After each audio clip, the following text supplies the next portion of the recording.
Hey, what's up, guys? How you doing? It's me, Mr. 4K Upscaler. So it's time that we jump into Q8FN Samsung Qled from last year. Um, I already done the OLED. Now, I just want to say right out of the gate, I just want to say, the one thing I can notice, and I can see because I have both televisions, is the fact that it's really impossible for the LCD to have the best black digital levels. Guys, this is just a fact. This is not me, trying to tell you OLED is the best or QLED is the best or this is the best, or I'm just trying to give you the honest truth. It's just technically not possible for the LCD technology to give the black digital levels like emissive technology that's emitting by itself. This is just a common scientific, you know, logic. But considering that this is an LCD, considering that this is a LED quantum dot television with the full real local dimming, this is definitely the best black digital levels that you can get on an LCD LED television. So let's talk about the HDR. Now, the one thing that I will admit and that I will say about the Q8FN is the fact that it's really bright. Like this TV, it's super, super bright. And this is something that can be useful for HDR. In this case, you are getting that. But then again, is that peak brightness that much important? Well, for the HDR, yes, it is important for the HDR. But overall, are you going to get that best possible picture quality? Probably not, because you're still using an LED lit, backlit, LED backlit television. All right, so let's go through the settings really quick here because that's what you guys want to see. Remember, these are my own custom picture settings, okay? I'm not using calibrating software. I'm not using calibrating equipment. I'm just simply using my eyes. This is how I work, but I do try to stay within standard rules that calibrators are using on their equipment. So, having said that, let's dive right into this, shall we? All right, the most important thing, this is something that some people who have Samsung, especially the Q line series, Q6, Q7, Q8, Q9, uh, they're having a difficult time finding where the game mode is. First and foremost, you will not find the game mode on the picture settings. Okay, I just left it here on the movie purposely. Okay, you will not find the game mode on the picture mode settings. They will not be there. You will not find them. You will not find anything regarding the game mode here. It's not here. You will not find it. So where do you find it? Well, this is where you find it. You have to go over here under the general settings. Go to the general settings, move right, go down to the external device manager. Click the external device manager and scroll down to where it says game mode settings. Click on it, click on it,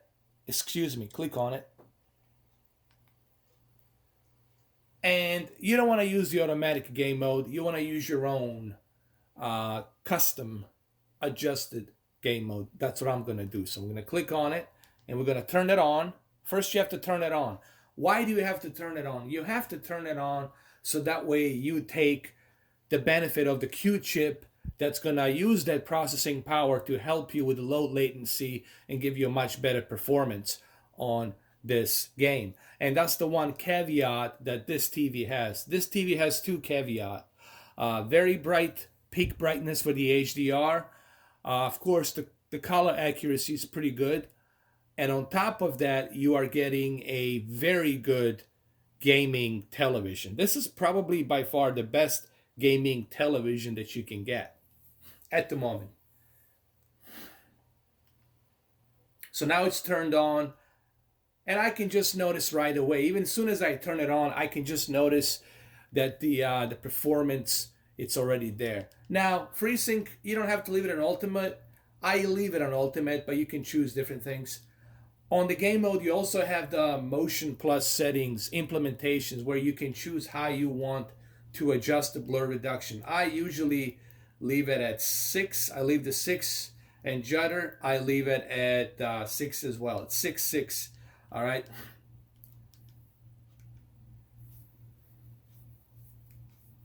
Now, once you have the game mode, you want to go down to the picture settings again. Now you're in the game mode. You see, now you have the picture mode under the game mode, so now you're good to go. So what you want to do is you want to scroll down to the expert settings, and under the expert settings, as you can see on the right hand side, it's going to tell you what other settings you can adjust. These are going to be my own custom settings that I'm going to adjust.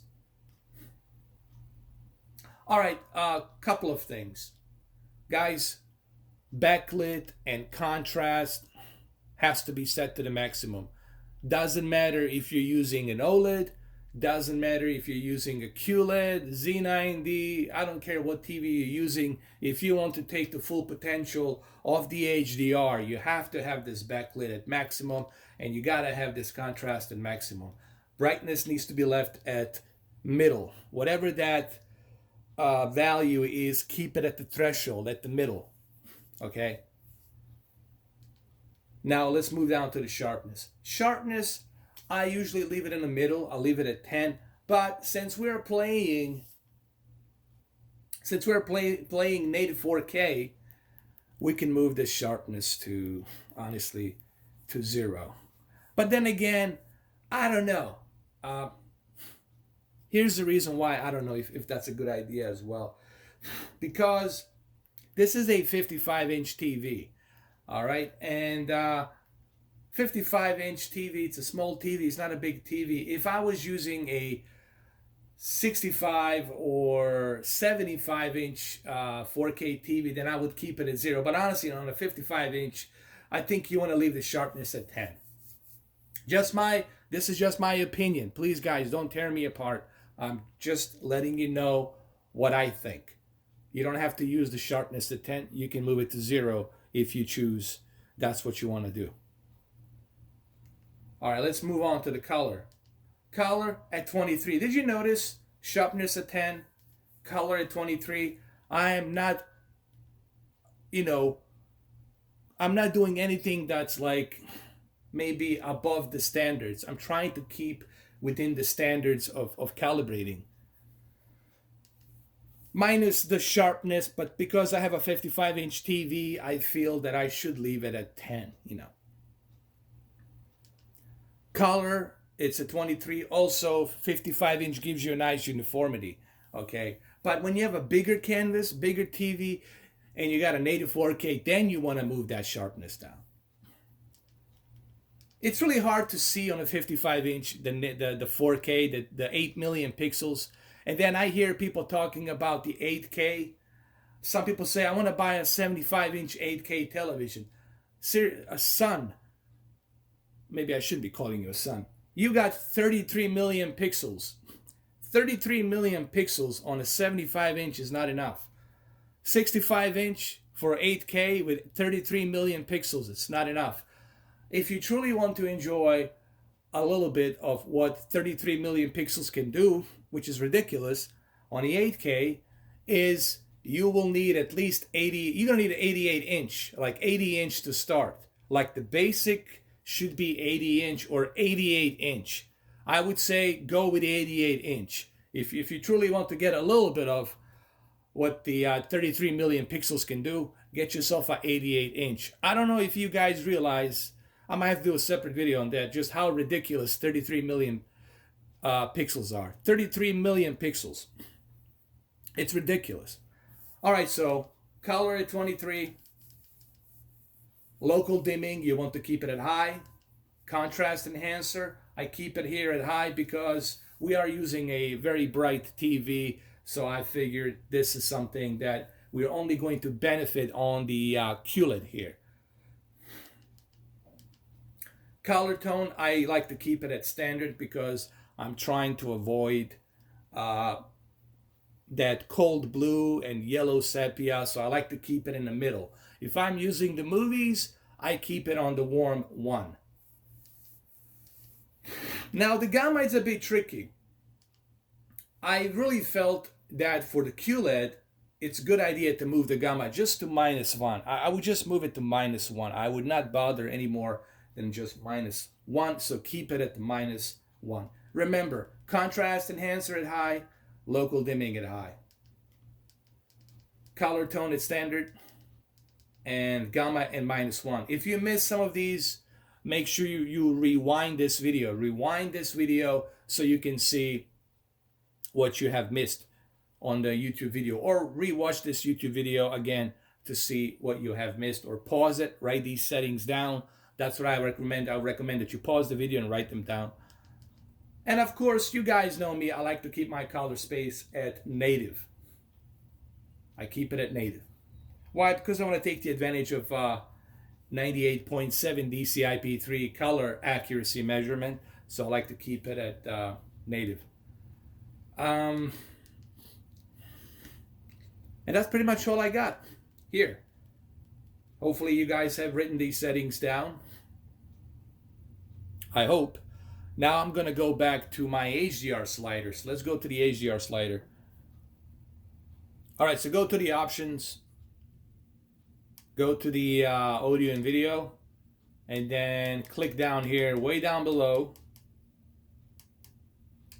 Make sure you turn the film grain, turn it off. And then make sure that your HDR settings are right there above. Click on them. Now 260, do I believe 260 is good here for the QLED? Yes, I do believe that 260 here is just the right. I don't know, this is just my honest opinion. I'll see what Evil Boris has. I'll see what kind of settings he's using, because he's using a Samsung KS8000. I also should test some of these games on a KS8000. But my honest opinion, with what I'm seeing here, I think 260, it's definitely the best choice to go with. So I would leave it at 260. And turn the film grain off. You really don't want that film grain. It's just gonna screw up your picture quality. You don't want that filter. Turn that filter off.